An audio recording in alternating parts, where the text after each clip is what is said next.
Mtoto wa umri wa miezi 7 aliokolewa kutoka kwa jumba lililoporomoka katika eneo la Huruma ametoka hospitalini hii leo.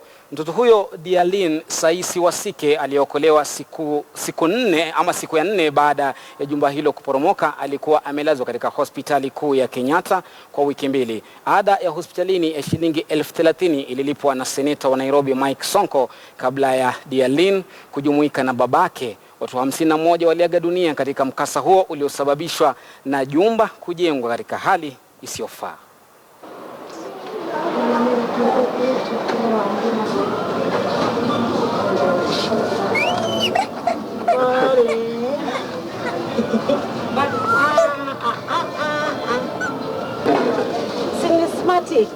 Niko sawa.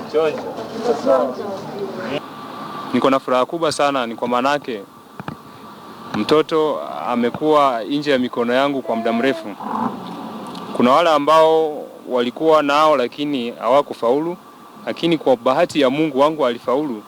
Mimi narudishia Mungu shukrani. Tested, the baby is free from no any other injuries other than the bruises here, and medically the baby is fit. Therefore she has been discharged to go back to the community with the father who is here with us. So aware that the mother succumbed to injuries.